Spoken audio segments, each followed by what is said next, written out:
लो फिर से आ गए एक बार हरियाणा जीके के साथ। हरियाणा में अंग्रेजों और भरतपुर राज्य के बीच कौन सी संधि हुई? सूरजमल और अंग्रेजों के बीच कोई प्रत्यक्ष संधि नहीं हुई, परंतु भरतपुर राज्य ने 1805 में लॉर्ड लेक के साथ सहयोग किया था। आज के हम बात करेंगे अंग्रेजों के बीच की संधि की और हरियाणा की। अंग्रेजों के और झज्जर के नवाब के बीच कौन सी प्रमुख संधि हुई थी? झज्जर के नवाब अब्दुल रहमान खान ने 1803 में अंग्रेज़ों की अधीनता स्वीकार कर ली थी। यानी कि उनके बीच में ये संधि हुई थी कि वो दो अंग्रेज़ों की अधीनता स्वीकार कर लेंगे। फर्रुखनगर के नवाब ने अंग्रेज़ों के साथ कब और किस शर्त पर संधि की थी? तो नवाब ने 1803 में दिल्ली युद्ध के बाद अंग्रेज़ों की सत्ता स्वीकार कर ली थी और उनकी अधीनता में रियासत बनाए रखी थी।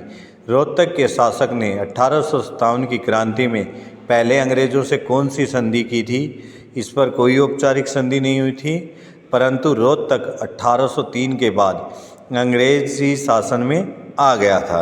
यानी कि 1803 की जो संधि हुई थी उससे सभी रियासतें प्रभावित हुई थी। अंग्रेज़ों और पटौदी रियासत के बीच संधि कब हुई थी? तो ये 1804 में हुई थी। पटौदी के नवाब फजल अली खान को अंग्रेज़ों ने वफादारी के बदले जागीर प्रदान की थी।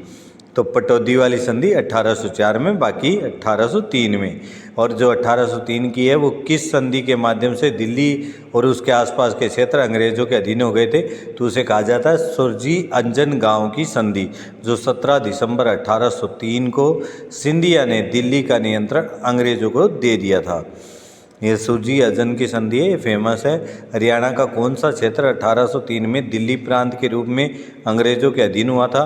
तो गुड़गांव, झज्जर, रोहतक, रेवाड़ी, बल्लभगढ़ और इसके आसपास के जितने भी क्षेत्र थे वो सब अंग्रेज़ों के अधीन हो गए थे।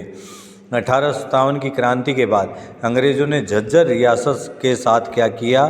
तो अब्दुल रहमान खान को संलिप्तता के कारण 1858 में रियासत जब्त कर ली थी, क्योंकि 1857 के विद्रोह के बाद 1858 में अंग्रेज़ों ने सबकी रियासतें कुछ न कुछ बहाना करके जब्त कर ली थी। गोहाना क्षेत्र किस संधि के तहत अंग्रेज़ों के अधीन आया था? तो ये 1803 की सुरजी अज्जन गांव की जो संधि थी उसके तहत ही ये गोहाना गांव अंग्रेजी क्षेत्र में सम्मिलित किया गया था।